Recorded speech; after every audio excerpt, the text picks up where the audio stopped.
यहाँ पर एक क्वेश्चन है, the correct order of increasing reactivity of CX bond, यानी कहाँ कहाँ पर है ये हमारे जो 4 कंपाउंड्स दे रखे हैं उसमें क्लोरोबेंजीन में ये CX बॉन्ड है। यहाँ पर जो है 2,4 डाइनाइट्रो क्लोरोबेंजीन, यहाँ पर ये CX बॉन्ड है। यहाँ पर अगर हम देखें थर्ड ऑप्शन में तो यहाँ पर क्या है, टर्शरी ब्यूटिल हैलाइड है, इसमें ये CX बॉन्ड है। और यहाँ पर हमारा फोर्थ कंपाउंड है, ये क्या है, आइसोप्रोपिल हैलाइड, उसमें ये CX बॉन्ड है।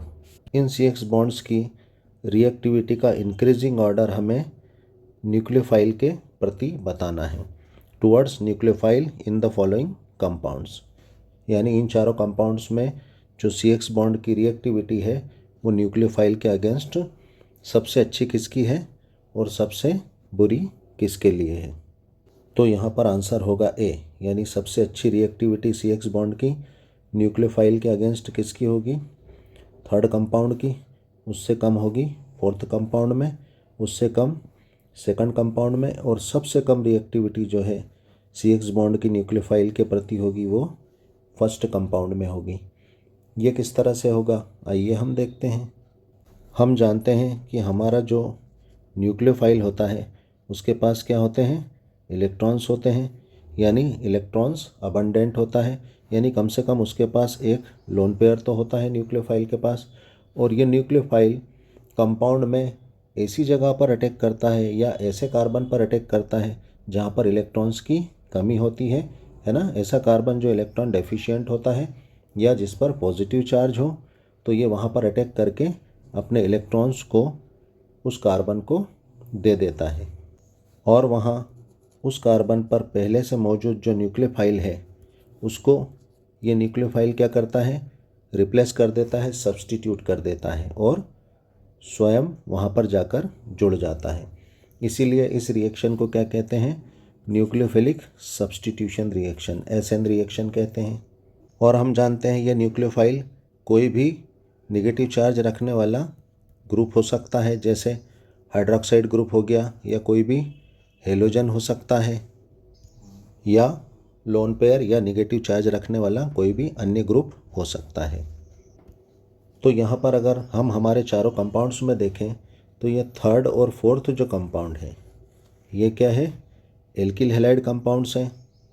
और हम जानते हैं कि जो एल्किल हैलाइड्स होते हैं यानी एलिफेटिक हैलाइड्स, ये क्या होते हैं, SN रिएक्शन सबसे अच्छी देते हैं। न्यूक्लियोफिलिक सब्स्टिट्यूशन रिएक्शन जो है एलिफेटिक हैलाइड्स में सबसे अच्छी होती है। और जो एरोमेटिक कंपाउंड्स होते हैं यानी हमारे फर्स्ट और सेकंड कंपाउंड, तो ये जो एरोमेटिक हैलाइड्स होते हैं है ना, ये एरोमेटिक कंपाउंड्स ये सबसे अच्छी इलेक्ट्रोफिलिक सब्स्टिट्यूशन रिएक्शन देते हैं। यानी एरोमेटिक जो कंपाउंड्स होते हैं वो न्यूक्लियोफिलिक सब्स्टिट्यूशन रिएक्शन बहुत वीकली देते हैं, बहुत हल्के से देते हैं। यानी इतना तो हमें पता चल गया है कि जो एरोमेटिक कंपाउंड्स होते हैं वो न्यूक्लियोफाइल के प्रति ज़्यादा रिएक्टिव नहीं होते हैं। यानी हमें यहाँ पर एक ऑर्डर तो मिल गया कि जो है न्यूक्लियोफिलिक सब्स्टिट्यूशन रिएक्शन की रिएक्टिविटी सबसे अच्छे जो है एलिफेटिक कंपाउंड्स देंगे। तो यहाँ पर हम सबसे पहले न्यूक्लियोफाइल की रिएक्टिविटी CX बॉन्ड के लिए हम थर्ड और फोर्थ कंपाउंड में चेक करेंगे कि इन दोनों में कौन सबसे ज़्यादा न्यूक्लियोफाइल के अगेंस्ट रिएक्टिव होगा। बाद में हम एरोमेटिक कंपाउंड्स में चेक करेंगे।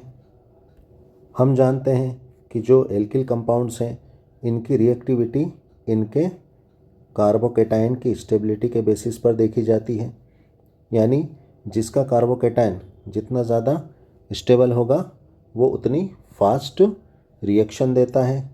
तो इन दोनों कंपाउंड्स में कार्बोकेटाइन का पॉजिटिव चार्ज जिसमें सबसे ज़्यादा कम हो जाएगा वो न्यूक्लियोफाइल के साथ सबसे ज़्यादा फास्ट रिएक्शन देगा, यानी रिएक्टिविटी ज़्यादा शो करेगा।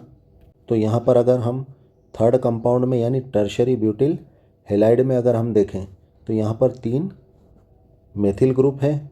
और हम जानते हैं एल्किल ग्रुप यानी मेथिल ग्रुप क्या करता है, पॉजिटिव इंडक्टिव इफेक्ट शो करता है, यानी ये CC बॉन्ड के इलेक्ट्रॉन्स को कार्बोकेटाइन की तरफ शिफ्ट करता है। हम यहाँ पर इस कंपाउंड को थोड़ा फैला कर लिख लेते हैं।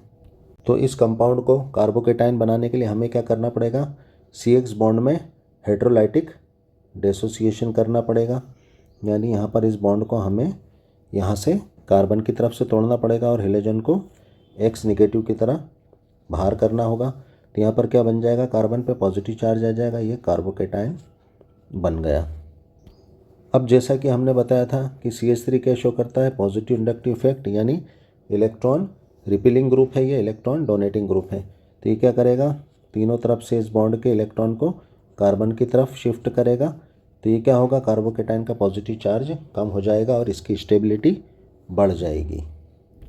हम फोर्थ कंपाउंड में अगर देखें तो यहाँ पर अगर हमने हेटेरोलाइटिक डिसोसिएशन करा तो यहाँ पर कार्बन पर पॉजिटिव चार्ज आया, लेकिन यहाँ पर क्या है, CH3 ग्रुप कितने हैं, सिर्फ 2 हैं।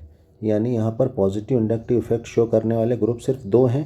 तो ये क्या करेंगे, कार्बोकेटाइन का पॉजिटिव चार्ज इतना कम नहीं कर पाएंगे जितना कि थर्ड कंपाउंड में हुआ था। यानी सबसे ज़्यादा स्टेबल क्या है, थर्ड कंपाउंड है, उससे कम क्या है, फोर्थ कंपाउंड। यानी न्यूक्लियोफाइल सबसे पहले अटैक किस कार्बोकेटाइन पर करेगा, थर्ड कंपाउंड पे, उसके बाद जो है ये किस पे करेगा, फोर्थ कंपाउंड पे। ठीक है, तो हमें ये 2 ऑर्डर तो मिल गए, इंक्रीजिंग ऑर्डर। अब हम हमारे फर्स्ट और सेकंड कंपाउंड को चेक करेंगे, जो कि क्या है, एरोमेटिक कंपाउंड्स हैं, जो कि न्यूक्लियोफिलिक सब्स्टिट्यूशन रिएक्शन बहुत कम देते हैं। जैसा कि हमने बताया था, न्यूक्लियोफाइल जिस कार्बन पर पॉजिटिव चार्ज होता है वहाँ पर अटैक करता है। तो यहाँ पर हम इन दोनों कंपाउंड्स में पॉजिटिव चार्ज किस पोजीशन पर आ रहा है और CX बॉन्ड किस में वीक होगा।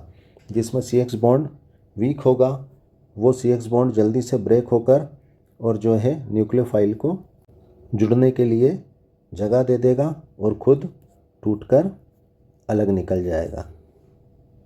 तो हम जानते हैं कि CX बॉन्ड में जो X है ये क्या, हेलोजन है, जो कि कुछ भी फ्लोरीन, क्लोरीन, ब्रोमीन, आयोडीन, कोई भी हेलोजन हो सकता है। तो हम जानते हैं हेलोजन पर क्या होते हैं, 3 लोन पेयर्स होते हैं और बेंजीन में अल्टरनेट डबल बॉन्ड्स होते हैं। ये हमने अल्टरनेट डबल बॉन्ड्स शो कर दिए हैं। और हम जानते हैं बेंजीन में कितने, 6 कार्बन्स होते हैं। तो ये हमारा CX बॉन्ड हो गया। यहाँ पर अगर हम इस हेलो बेंजीन को देखें तो यहाँ पर क्या है, डबल बॉन्ड है, फिर क्या है, एक सिंगल बॉन्ड है और फिर क्या है, एक लोन पेयर है। अगर ये कंडीशन अगर हम देखें तो ये क्या है, रेजोनेंस की कंडीशन है, यानी ये क्या है, कंजुगेटेड सिस्टम है, यानी यहाँ पर रेजोनेंस हो जाएगा। तो यहाँ पर क्या होगा, ये लोन पेयर इस सिंगल बॉन्ड पे डल जाएगा। तो यहाँ पर क्या हो जाएंगे, डबल बॉन्ड हो जाएंगे। यहाँ पर 5 बॉन्ड्स हो गए तो ये बॉन्ड रिपील होकर यहाँ आ जाएगा। तो यहाँ पर क्या हो जाएंगे, डबल बॉन्ड हो जाएंगे। अब यहाँ 5 बॉन्ड्स हो गए तो ये बॉन्ड रिपील होकर यहाँ आ जाएगा। तो यहाँ पर क्या हो जाएगा, डबल बॉन्ड हो जाएगा। अब यहाँ 5 बॉन्ड्स हो गए तो ये बॉन्ड रिपील होकर यहाँ आ जाएगा, यानी यहाँ पे डबल बॉन्ड हो जाएगा। अब यहाँ 5 बॉन्ड्स हुए तो ये बॉन्ड वापस रिपील होके वापस यहाँ पर लोन पेयर की तरह चला जाएगा। यानी हमने देखा कि ये डबल बॉन्ड पूरी रिंग में डिलोकेलाइज हो गया, घूम गया। यानी अगर यहाँ पर हम ध्यान से देखें तो यहाँ पर CX बॉन्ड के बीच में क्या आ गया, पार्शियल डबल बॉन्ड आ गया। यानी ये डबल बॉन्ड घूमता रहता है, डिलोकेलाइज होता रहता है। तो इस पार्शियल डबल बॉन्ड की वजह से ये CX बॉन्ड क्या होता है, स्ट्रॉन्ग हो जाता है। यानी न्यूक्लियोफाइल के अटैक के लिए स्ट्रॉन्ग हो गया, यानी ये आसानी से ब्रेक नहीं होगा। यानी इसमें न्यूक्लियोफिलिक जो रिएक्शन होगी, यानी इसमें जो न्यूक्लियोफिलिक सब्स्टिट्यूशन रिएक्शन होगी वो आसानी से नहीं होगी। यानी हेलोबेंजीन सबसे बैड रिएक्टिव होगा न्यूक्लियोफिलिक सब्स्टिट्यूशन रिएक्शन के लिए, न्यूक्लियोफाइल के अटैक के लिए। यानी इसकी पोजीशन क्या हो जाएगी यहाँ पर, यानी ये न्यूक्लियोफाइल के प्रति सबसे कम रिएक्टिव होगा। अब हम सेकंड कंपाउंड को अगर चेक करें, यहाँ सेकंड कंपाउंड में क्या है, नाइट्रो ग्रुप अटैच है। और हम जानते हैं जो नाइट्रो ग्रुप होता है ये क्या होता है, इलेक्ट्रॉन विड्रॉइंग ग्रुप होता है, इलेक्ट्रॉन अट्रैक्टिंग ग्रुप होता है। हम यहाँ पर इस नाइट्रो ग्रुप को थोड़ा फैला कर लिख देते हैं ताकि समझने में आसानी हो। नाइट्रो ग्रुप के एनओ के बीच जो डबल बॉन्ड होता है ये ऑक्सीजन की इलेक्ट्रोनेगेटिविटी ज़्यादा होने की वजह से क्या करता है, ये पाई बॉन्ड ऑक्सीजन पर डल जाता है, जिससे नाइट्रोजन पर क्या आ जाता है, पॉजिटिव चार्ज आ जाता है। इस पॉजिटिव चार्ज को ख़त्म करने के लिए ये बॉन्ड इस सिंगल बॉन्ड पर डल जाता है, तो यहाँ पर पॉजिटिव चार्ज आ जाता है। इस पॉजिटिव चार्ज को ख़त्म करने के लिए बॉन्ड यहाँ डल जाता है, तो यहाँ पॉजिटिव चार्ज आ जाता है। और इस पॉजिटिव चार्ज को ख़त्म करने के लिए बॉन्ड यहाँ डल जाता है, तो यहाँ पर पॉजिटिव चार्ज आ जाता है। सेम ऐसा ही इस एनओ के बीच के डबल बॉन्ड की वजह से भी होता है। यानी अगर हम देखें तो इस नाइट्रो ग्रुप की वजह से कहाँ कहाँ आर्थो और पैरा पोजीशन पर जो है पॉजिटिव चार्जेस आ जाते हैं। तो ये न्यूक्लियोफाइल इस कार्बोकेटाइन पर अटैक करके और खुद वहाँ पर जुड़ जाता है और हेलोजन को जो है न्यूक्लियोफाइल की तरह यहाँ से रिप्लेस कर देता है, सब्स्टिट्यूट कर देता है। यानी NO2 ग्रुप क्या करता है, न्यूक्लियोफिलिक सब्स्टिट्यूशन में हेल्प करता है। यानी सेकंड कंपाउंड क्या होगा, फर्स्ट कंपाउंड से ज़्यादा रिएक्टिव होगा, यानी ये इस पोजीशन पर होगा ऑर्डर में, यानी फर्स्ट कंपाउंड से सेकंड कंपाउंड ज़्यादा रिएक्टिव होगा। तो इस तरह से हमें इन चारों कंपाउंड्स के लिए न्यूक्लियोफाइल के रिएक्टिविटी का इंक्रीजिंग ऑर्डर मिल जाएगा। Thanks for watching. वीडियो को लाइक कर देना, फटाफट सब्सक्राइब करो।